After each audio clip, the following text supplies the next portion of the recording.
Hola, muy buenas tardes para todos ustedes. Muchísimas gracias por acompañarnos. De nuevo vamos a tener una entrega interesante.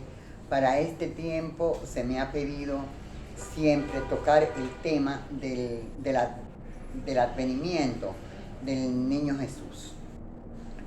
Para nosotros no es fácil porque muchas veces externamos aquí puntos de vista que no son totalmente avenidos con lo que ha pronunciado la Iglesia durante siglos, y para mí es muy difícil como católica practicante, ¿verdad? Pero de todas maneras podemos decir lo que vamos a decir, porque si la Iglesia ha elevado a los altares a Catherine Emmerich y a María de Agreda, una es santa, la otra es beata, nosotros podemos ceñirnos a la basamentación sobre el nacimiento de Jesús y la vida de María, de estas dos grandes apóstoles de la verdad, y otros también, otras puntualizaciones que ha vertido o han vertido otros autores de mucha valía, aunque no sean católicos practicantes.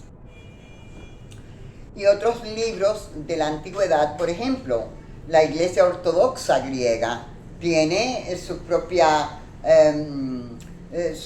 historia de la vida de Jesús y de María, validísimos también, con una liturgia hermosísima, porque es una liturgia extremadamente profunda y espiritual.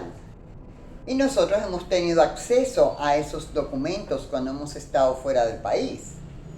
Entonces, lo que vamos a decir aquí tiene cierta capacidad de interesante escucha y también mucha veracidad. ¿Por qué? Porque todo lo que voy a decir aquí lo ha sido vertido por la voz de María a través de la Emmerich y de Agreda y de otros tantos estigmatizados y otros tantos visionarios de la Santísima Virgen María.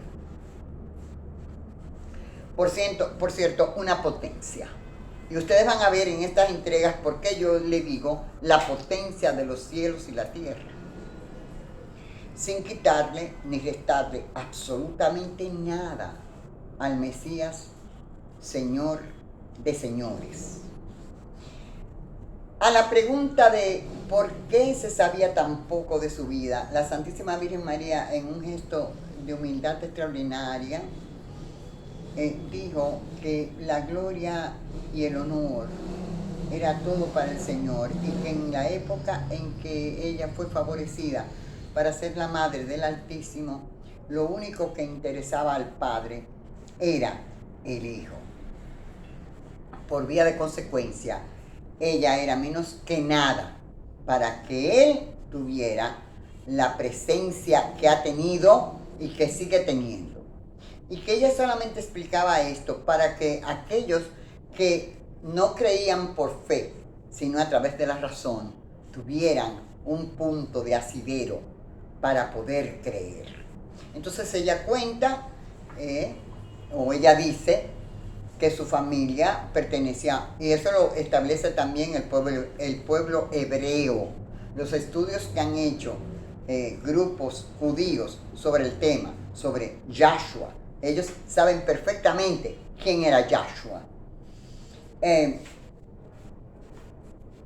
Eran esenios, pertenecían a un grupo que se llamaba dentro del judaísmo los esenios, y cuando huyen a Egipto es precisamente un grupo de esenios que vivía en Egipto quien acoge a la Sagrada Familia, ayuda a que José consiga trabajo como carpintero, y realmente saben que ese niño, precisamente por los conocimientos que tenían, que ese niño era el Mesías y el Señor. Y lo instruyen como instruían a todos los niños hebreos. Vieron los milagros que en su niñez hacía Jesucristo, pero evitaron que ese tipo de milagros lo conociera el público para no hacer digamos que aquello fuese un espectáculo sensacionalista y pudiese afectar a la familia y especialmente al pequeño niño. Claro, era Dios y hombre, ¿cómo no podía de algo? Si moría un ave y él la tocaba, resucitaba la vecilla.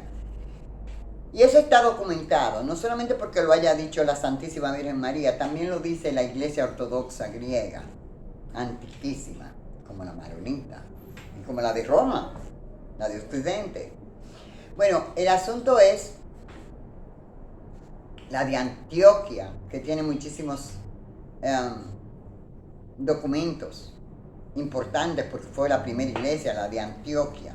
Pedro, por obediencia, se va a Roma y se funda allí la Iglesia Universal. Pero la primera iglesia fue en Antioquia. Patriarca del Líbano es patriarca de Antioquia y del Líbano. Entonces, este niño, hijo de esta mujer, que no era pobre para nada, era hija de Joaquín y Ana. No hemos podido constatar acertadamente el apellido, pero sí sabemos que tanto José como María, y eso es indefectiblemente cierto, descendían en la 13ª generación de la casa de David. Y esto es muy importante, porque la fe davídica está unida inexorablemente a la fe cristiana. O la fe cristiana está unida a la fe davídica. No hay de otra. Entonces, y ciertamente el judaísmo es una de las religiones más hermosas que yo he podido leer, conocer en todo el planeta. Ciertamente, una serie de tradiciones bellísimas. Entonces, Joaquín y Ana eran personas acaudaladas y habían repartido las ganancias de sus tierras y sus ganados de manera muy justa. Un cuarto para la iglesia, un cuarto para los pobres, un cuarto para sus servidores, que eran muchos, y un cuarto para ellos. Entonces, Joaquín y Ana habían hecho votos de castidad. Tenían una hija mayor, le llevaba mucho, quizás 10, 15 años, no puedo precisar exactamente cuántos años, a la Virgen María. Esa hermana se llamaba María también, la hermana de la Virgen, mayor que ella. Y como habían hecho voto de castidad, Joaquín estaba en Jerusalén, en el templo. No sabemos si era maestro del templo, si era sacerdote, no lo sabemos. Sí sabemos que cuando regresa, su esposa Ana lo esperaba en la puerta dorada, que así le llamaban a la puerta de entrada a Nazaret. Y en un abrazo concibieron a la Virgen María. Esto por dogma de fe, el que lo quiera creer lo cree, el que no, óbvielo. Yo lo creo de manera absoluta, porque yo siempre me pregunté, ¿por qué dice la letanía concebida sin mancha del pecado original?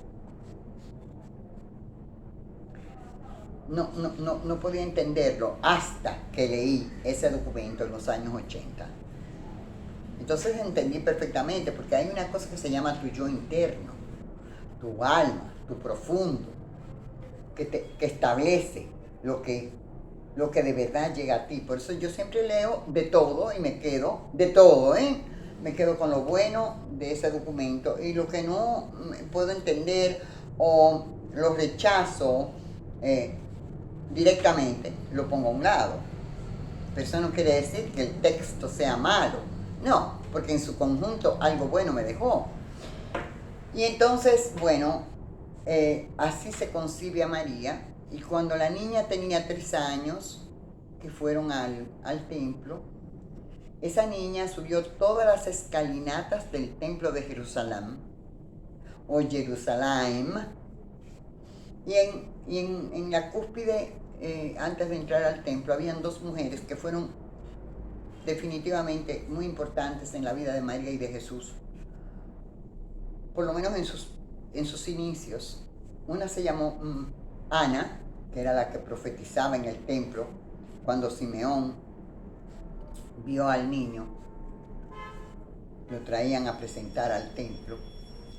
Y la otra se llamaba Abigail, que fue la única persona que asistió a María durante el parto del niño Jesús. Vamos a seguir hablando de todo esto y del Adviento, que ya prácticamente está con nosotros, el Adviento. Vamos a continuar con la vida de la Sagrada Familia, no solamente en Egipto, porque los esenios también ayudaron a que el patriarca San José consiguiera trabajo como carpintero en Egipto y por eso pudo mantener su familia. Y también la Virgen bordaba para poder sostener y ayudar a San José en la manutención de la familia. Muchísimas gracias a ustedes. Vamos a tener otra entrega en los próximos días para continuar esta historia, la más hermosa que se haya contado. Muchísimas gracias a todos y hasta pronto.